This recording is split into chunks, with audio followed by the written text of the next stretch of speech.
Alors, les dilemmes, enfin, du point de vue recherche, en fait, c'est pas un dilemme de point de vue recherche, c'est un dilemme de point de vue de politique. C'est-à-dire que ce qui se passe actuellement, c'est que on a des politiques sectorielles et tout ça, pour essayer d'améliorer les choses, mais malheureusement, bon, la conception de ces politiques, il est resté trop sectoriel.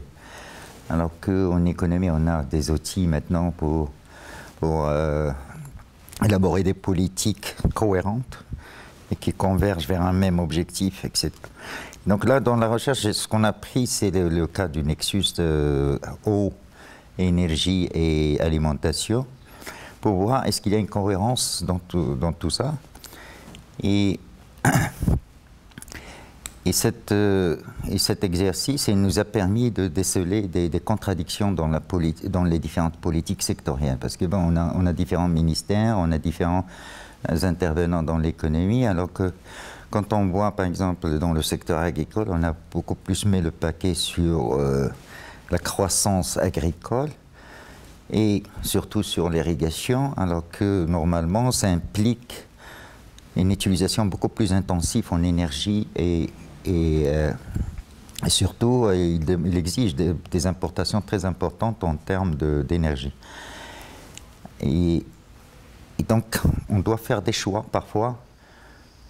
Est-ce qu'on veut une sécurité alimentaire, même si on augmente l'insécurité en énergie, ou est-ce qu'on veut une sécurité alimentaire qui consomme peu d'énergie, etc. Enfin, quel type, quelle orientation donner. Et donc là, on a fait un exercice qui est basé sur un outil qui est très connu, qui est ce qu'on appelle une matrice de comptabilité sociale, pour voir la cohérence des politiques. Cette matrice, il nous permet de relier l'agriculture à l'ensemble des secteurs de l'économie, et donc pour voir la cohérence de ces politiques.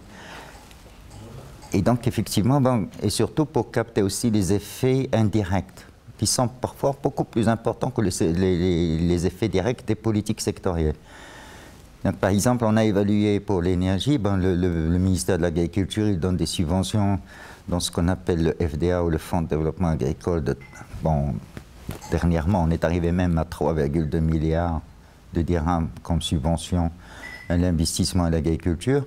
Alors qu'on voit les transferts indirects, juste à travers l'énergie, on arrive à quelque chose comme 5 milliards, qui sont beaucoup plus importants. C'est vraiment... Et donc ça pose des questions sur ça. En plus, ça nous a permis d'évaluer qu'est-ce qui est plus rentable selon les groupes de culture et surtout selon les sous-secteurs, je dirais, de l'agriculture pluviale. Est-ce que c'est l'agriculture irriguée? Il y a des sommes colossales qui sont destinées à l'irrigation, à juste titre, mais on aurait pu nuancer et laisser une autre partie de ces sommes-là, ou de ces investissements dans la recherche et dans la technologie, etc., pour améliorer ce qui se passe dans les zones pluviales, plutôt que de se concentrer uniquement sur les zones pluviales, les zones irriguées. Il faut continuer à travailler sur les zones irriguées, mais il ne faut pas négliger les autres. Et on a trouvé que c'est plus profitable si on investit des choses dans les zones pluviales pour l'économie nationale en termes de revenus, en termes de production, de valeur ajoutée, etc. Bon, ça, c'était l'apport dans ce séminaire, en fait. C'est de voir les contradictions qu'il y a entre les politiques et quel choix faire entre différentes variantes de politique.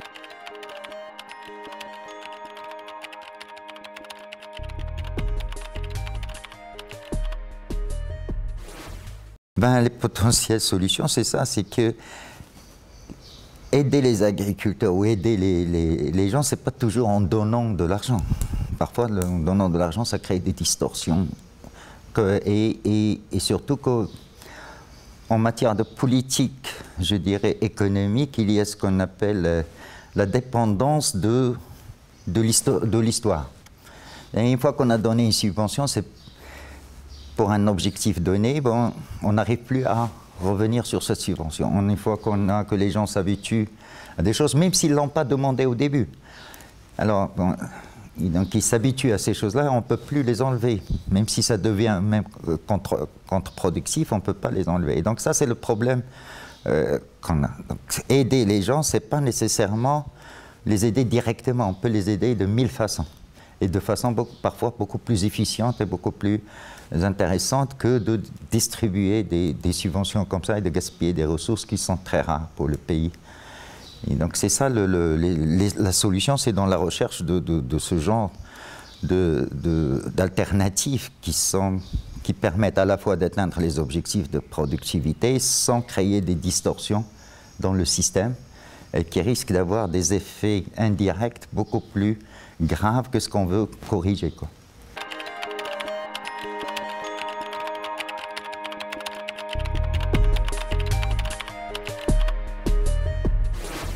Les préalables, ils sont nombreux.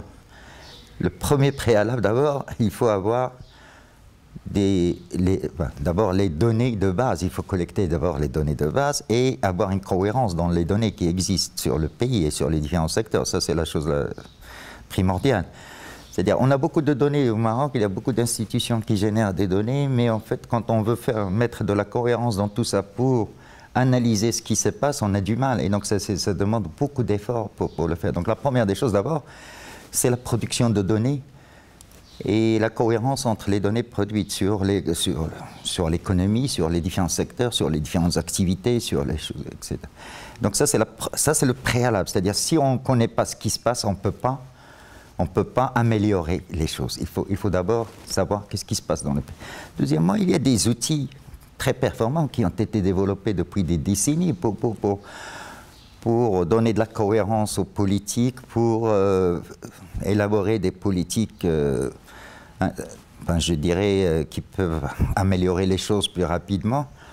Et donc, il faut recourir aux compétences qui existent, aux outils, je dirais, d'analyse qui existent et d'élaboration de politiques. Et la troisième chose, c'est effectivement, il faut les ressources humaines pour le faire. Donc ça, moi, je reviens toujours sur cette histoire de ressources humaines. Ben, c'est le meilleur investissement qu'on peut faire, c'est dans les ressources humaines. Si on n'a pas des ressources humaines qui sont qualifiées, on ne peut pas vraiment faire quoi que ce soit. C'est la conclusion?